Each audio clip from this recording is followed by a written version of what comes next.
नमस्कार, आप देख रहे हैं न्यूज पीआर। रिया सिन्हा आपके साथ है और आदेश पुरी जी का भी बहुत बहुत स्वागत है। वैसे हम दोनों का ही प्रोग्राम है, तो सॉरी। तो आगे बढ़ते हैं खबर पर। तो खबर है, देश में शुरू हो रहा विश्व का सबसे बड़ा वैक्सीनेशन कैंपेन।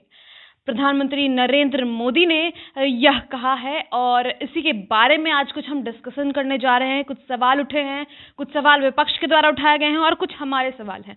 तो इस पे हम आज आपसे कुछ सवाल करेंगे आदेश जी, जिसका आप पूरी तरह से जनता को समझाइए कि क्या बातें हैं वैक्सीनेशन को लेकर, जितने भी कंफ्यूजन है वो क्लियर करते हैं आज हम लोगों के। तो सबसे पहला हमारा यही सवाल है कि कैसे दिया जाएगा वैक्सीनेशन प्रोसेस, कैसे चलाया जाएगा? क्योंकि एक बात तो सही कहा है प्रधानमंत्री नरेंद्र मोदी ने कि पिछले कई बार से देखा गया है जितने भी वैक्सीनेशन प्रोसेस हुए हैं देश में, मतलब हमारे इंडिया में, बहुत ही सक्सेसफुल रहा। चाहे वो पोलियो वैक्सीनेशन हो या फिर जितने भी बड़े बड़े हेपेटाइटिस के भी वैक्सीनेशन प्रोसेस हुए, वो एक तरह से रिकॉर्ड तोड़ वैक्सीनेशन इंडिया में हुआ है। तो क्या यही उम्मीदें हम फिर से कोविड वैक्सीनेशन के दौरान कर सकते हैं? देखिए, अभी तक तो बात सही है कि वैक्सीनेशन प्रोग्राम जो है इंडिया में बहुत लंबा और बहुत बड़ा चला हुआ है और अभी तक सफल रहा है। लेकिन ये वैक्सीनेशन जो है थोड़ा कुछ हटके है, क्योंकि ये महामारी से रिलेटेड है और पूरी दुनिया इससे लड़ रही है अभी। तो मैं आपको कुछ बता दूं इसके बारे में कि इसमें जो है चार जो है हाई रिस्क जो ग्रुप हैं उनको सबसे पहले वैक्सीनेशन किया जाएगा। अभी तक रिकॉर्ड रहा है भारत में कि कोई भी वैक्सीनेशन होता है उसमें प्रायोरिटी जो है बच्चों को दी जाती है, लेकिन इसमें नहीं दी जा रही है। वो चार हाई रिस्क के जो हैं उसमें बता दें आपको कि सबसे पहले इसमें है मेडिकल स्टाफ, चाहे डॉक्टर हो, कंपाउंडर हो या नर्सिंग के स्टाफ हो या जो भी हॉस्पिटल से जुड़े हुए हैं जिनका रोज आना जाना है, चाहे वो प्राइवेट हो या सरकारी हो, सभी को इसमें इनरोल किया जा रहा है और सबसे पहले वैक्सीनेशन उन्हीं को दिया जाएगा, वैक्सीन दिया जाएगा। दूसरा प्रायोरिटी इसमें जो है उसमें है फ्रंट लाइन वॉरियर्स, जैसे कि पुलिस है, सिविक बॉडी है, क्योंकि उनको जो है इस महामारी को रोकने में उनका बहुत बड़ा योगदान है, उनको सामने आना पड़ता है। तो ऐसे में उनकी सुरक्षा भी बहुत बड़ी जिम्मेवारी है देश के सामने। तो उसी को ध्यान में रखते हुए जो है ये फ्रंट लाइन वॉरियर्स में जो सिविक बॉडी है, पुलिस है, आर्मी के जवान हैं, इन लोगों को दिया जाएगा। फिर से तीसरा इसमें जो रखा गया है वो 50 प्लस जो एज ग्रुप है, क्योंकि उनमें जो है कोई ना कोई प्रॉब्लम होता है या उनका जो एंटीबॉडी है वो कमज़ोर हो जाता है, तो ऐसे में उनको देना है। और फोर्थ जो इसमें जो हाई रिस्क में आते हैं वो जो कि ऑलरेडी किसी बीमारी से पीड़ित हैं, कोई सीरियस बीमारी हो या फिर ऐसा बीमारी हो जो कि लंबा चलता है, जैसे कि बीपी, ब्लड प्रेशर हुआ, या फिर उनको बीमारियां हैं, हार्ट का प्रॉब्लम है, किडनी का प्रॉब्लम है, लंग्स का प्रॉब्लम है, तो इन लोगों को दिया जाए, क्योंकि इन लोगों पर जो है वो संक्रमण का ज़्यादा खतरा रहता है। तो सबसे पहले इन्हीं लोगों को टारगेट किया गया है और भारत सरकार ने लगभग 3 करोड़ इसका एस्टिमेट किया है कि 3 करोड़ लोग जो होंगे ये ऐसे होंगे और इनको पहली बार डोज दिया जाएगा। मेरा सवाल इससे ये है कि यंगस्टर्स जो होते हैं, हम जैसे उम्र के जो लोग होते हैं, वो ज़्यादा घूमते हैं, फिरते हैं और आई थिंक कैरी वही लोग किए, मतलब उन्हीं लोगों से ज़्यादा फैली होगी महामारी, क्योंकि वो लोग ज़्यादा इधर जाते हैं, किसी को एग्ज़ाम देना है, किसी को पढ़ाई करना है, किसी को फ्रेंड्स के साथ घूमना है। तो शुरुआत तो वहीं से हुई होगी और जहाँ तक का मेरा अंदाज़ा है भारत में बहुत ज़्यादा यंगस्टर्स है, मतलब परसेंटेज ज़्यादा होगी यंगस्टर्स की, 20 प्लस जो होंगे एज के। और तो क्यों ना उन्हें ही पहले दे दिया जाए, क्योंकि ट्रांसमिशन ही नहीं होगा तो फिर लोग जो है वो उससे पीड़ित नहीं होंगे, मतलब उन तक बीमारी पहुंचेगी ही नहीं। तो ट्रांसमिशन तो यहाँ से भी रुक सकता था कि यंगस्टर्स को पहले दे दिया जाए, तो फिर वो किधर भी घूमे तो वो कैरी नहीं करेंगे एटलीस्ट। तो ये क्या फिर ऐसे? देखिए, ये इसको लेकर डिस्कशन चल रहा है और बहुत सारे जो बुद्धिजीवी हैं या एक्सपर्ट हैं उनका कहना है कि अगर हम जो ये बीमारी जो है, ये संक्रमण जो है, ये सबसे ज़्यादा जो है ये कैरियर के द्वारा ढोया जा रहा है। भारत में भी देखे तो आया तो कोई ना कोई इसे लेकर ही आया, और यूथ जो है वो ज़्यादा मूवमेंट करते हैं, जबकि 50 प्लस से प्लस जो लोग हैं वो कम कंपेरिजन में करते हैं। तो ऐसे में है कि बीमारी को ख़त्म करना है तो सबसे पहले यूथ को ही क्यों ना दे दिया जाए, क्योंकि एटलीस्ट जो है लास्ट में तो यही है कि बीमारी को कम करना है। और यूथ के साथ सबसे बड़ा प्रॉब्लम क्या है कि उनका जो एंटीबॉडी होता है, जो रोग प्रतिरोधक क्षमता जो होती है उनमें मजबूत होती है, तो उन पर अगर वो वायरस अटैक भी करता है तो वो प्रभावी नहीं हो पाता है। लेकिन वो जब जाते हैं किसी बुजुर्ग के पास या किसी पहले रोगी के पास जाते हैं तो वो एक कैरियर का काम करते हैं।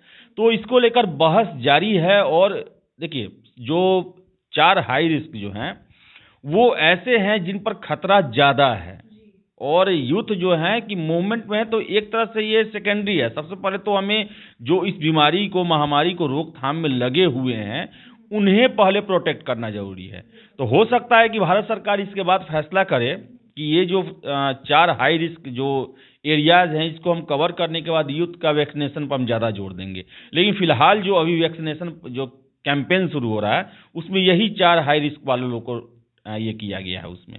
और जहाँ तक की बात है वैक्सीनेशन की, तो पहले भी देखते आए हैं हम कि बच्चों से शुरुआत हुई थी। जैसे जन्म होता है, टीकाकरण होना शुरू हो जाता है, बच्चों को मिलना शुरू हो जाता है, और जन्म से ही आगे जितने भी एज तक जितने भी तमाम बीमारियों के वैक्सीन हैं जो बन चुके हैं अभी तक, वो दिए जाते हैं। तो इस बार क्यों नहीं बच्चों से शुरुआत हो रही है? मतलब बच्चे भी तो, उनका भी तो इम्यून जन्म लेते के साथ बहुत ज़्यादा हाई नहीं होगा, तो उन्हें भी तो काफ़ी रिस्क है। तो फिर बच्चों से शुरुआत क्यों नहीं?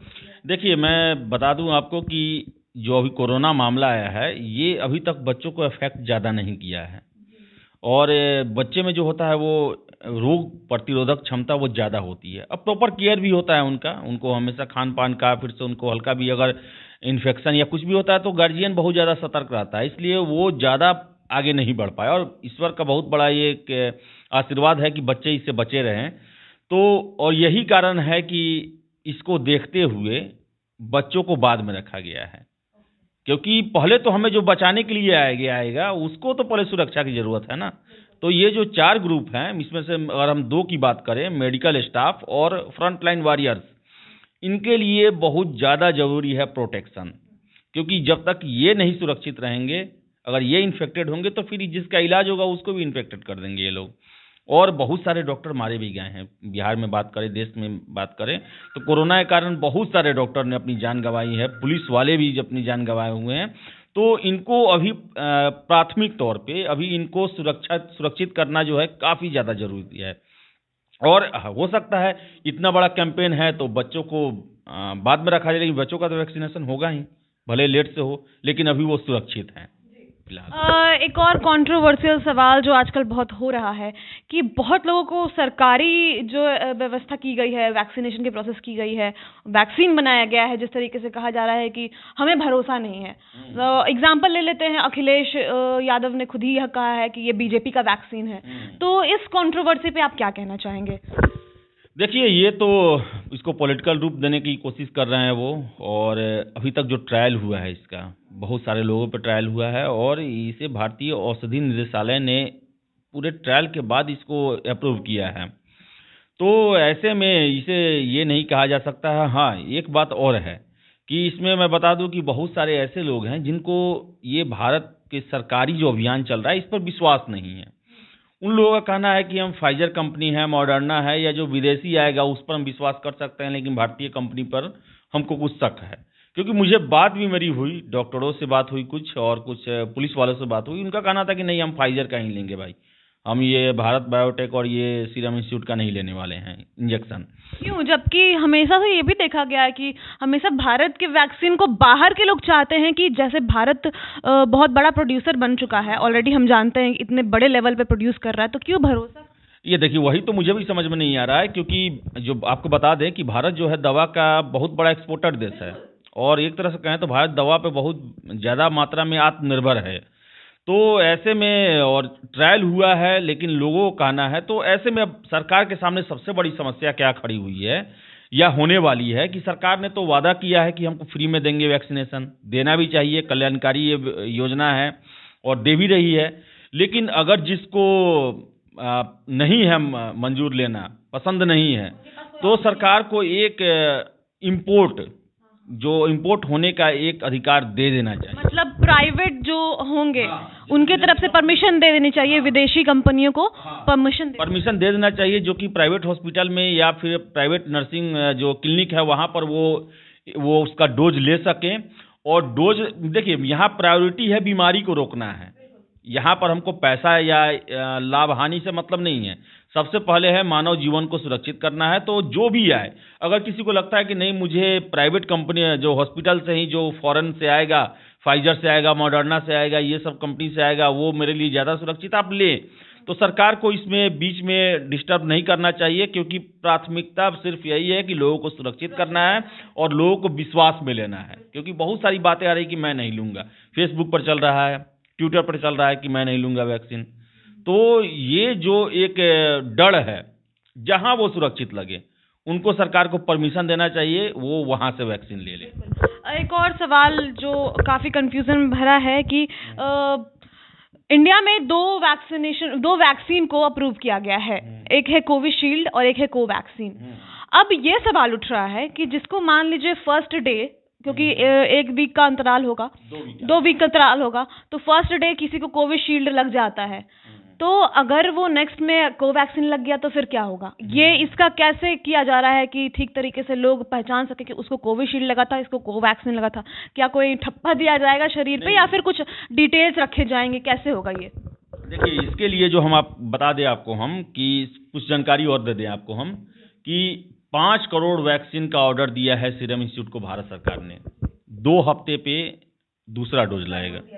तो और आपने सही पूछा कि अगर किसी को पहले कोवैक्सीन लग जाता है, फिर दूसरी बार उसको दूसरा लग जाता है, तो उसके लिए भारत सरकार ने पूरी तरह तैयारी कर रखी है। आपको बता दें कि एक है कोविन करके IT प्लेटफॉर्म बनाया गया है, जिसमें आपको रजिस्ट्रेशन कराना होगा, आपको सारी जानकारी देनी होगी और उसमें आपका मॉनिटरिंग होगा। उसमें आपको कब कौन सा डोज लगेगा, कहाँ पर आपको जाकर डोज लेना है, आपने कब लिया, और आपको पहले से इन्फॉर्मेशन भी दिया जाएगा और वो लिंक्ड रहेगा वो जहाँ पर आपका वैक्सीनेशन होगा उससे, कि आपको किस कंपनी का लगा था, कब लगा था। एक तरह से कहें तो पूरा ये व्यवस्था जो है एक पहले से इसका ट्रायल कर लिया गया है और इसके माध्यम से ही हर एक जो वैक्सीन जिसको लगना है उसके बारे में हर एक जानकारी ली जाएगी। क्या बीमारी है उसको, कितना एज ग्रुप है, कहाँ के रहने वाले हैं, उनको कोरोना जब आया था तो कुछ लक्षण आए थे या नहीं थे, आपको A to Z जानकारी रहेगी। ये फुल प्रूफ व्यवस्था जो है भारत सरकार ने किया है। और आपको मैं कुछ और चीज़ बता दूं कि वैक्सीनेशन प्रोग्राम को लेकर जो है सरकार ने 2 दिन का जो है ड्राई रन प्रोग्राम भी चलाया। 4 स्टेट में चला ये आंध्र प्रदेश में चला, असम में चला, फिर से आपको पंजाब में चला और एक और स्टेट है आपको गुजरात में चला ये। और यहाँ पर जो है वो पूरा एक तरह से उसका मॉक ड्रिल किया गया कि आप जो है वो कोल्ड स्टोरेज जहाँ पर ये रखा जाएगा कोवैक्सीन, जहाँ पर इसको एक नियमित टेम्परेचर की ज़रूरत है, वहाँ से ट्रांसपोर्टेशन के बाद हम ले जाते हैं जहाँ पर वैक्सीनेशन सेंटर बनाए जाते हैं, तो उसका टेम्परेचर क्या रहता है, फिर ले जाने में क्या क्या प्रॉब्लम है, क्या क्या सुविधाएँ हैं, फिर से है कि जिसको देना है कितने देर का समय लगता है, देने के बाद आधा घंटा उसको ऑब्जर्वेशन में रखना है कि कोई इसका साइड इफेक्ट तो नहीं आ रहा है या कहीं उसको प्रॉब्लम हो रहा है, तो उसको जल्दी से जल्दी मॉनिटर किया जा सके या फिर उसको आगे भी सूचना दिया जा सके कि कितने लोगों को देने के बाद ऐसे ऐसे जो है लक्षण आ रहे हैं। तो एक फुल प्रूफ हम आपको कह दें कि एक तैयारी की जा रही है और इसके लिए मॉक ड्रिल जो है एक तरह से सफल रहा है, ड्राई जो रन जो है ये सफल रहा है। तो भारत सरकार जो है इसको लेके काफ़ी ज़्यादा जो है वो प्रैक्टिस में। और सबसे बड़ी बात आपको मैं बता दूं कि इसका जो वैक्सीनेशन का मॉडल रखा गया है वो चुनाव के तरीके पर रखा गया है, क्योंकि दुनिया का दूसरा सबसे बड़ा देश है हम जनसंख्या के हिसाब से और सबसे बड़ा लोकतंत्र है और वोटिंग का जो है बूथ का व्यवस्था हर एक आदमी के लिए किया जाता है देश के। उसी तरह एक बूथ बनाया गया जिसमें 100 लोग ही ले सकते हैं डोज, उसमें 8.5 घंटे का समय लगेगा। और जो ड्राई रन हुआ उसमें देखा गया कि एक आदमी के जो वैक्सीनेशन है उसमें 5 मिनट का समय लग रहा है। तो ये एक फुल प्रूफ जो व्यवस्था जो है वो बनाई जा रही है और मेरी पूरी विश्वास है और जो भी एक्सपर्ट है उनका कहना है कि भारत जो है इस वैक्सीनेशन प्रोग्राम में कैंपेन में पूरी तरह सफल होगा, क्योंकि पूरा भारत ने अभी ऐसे बहुत सारे प्रोग्राम ऑर्गेनाइज किए हैं। एक स्ट्रक्चर बना हुआ है यहाँ पर कि कैसे कैसे लोगों को चुनाव करना है, कैसे लाना है, कैसे हर एक आदमी तक पहुँच बनाना है।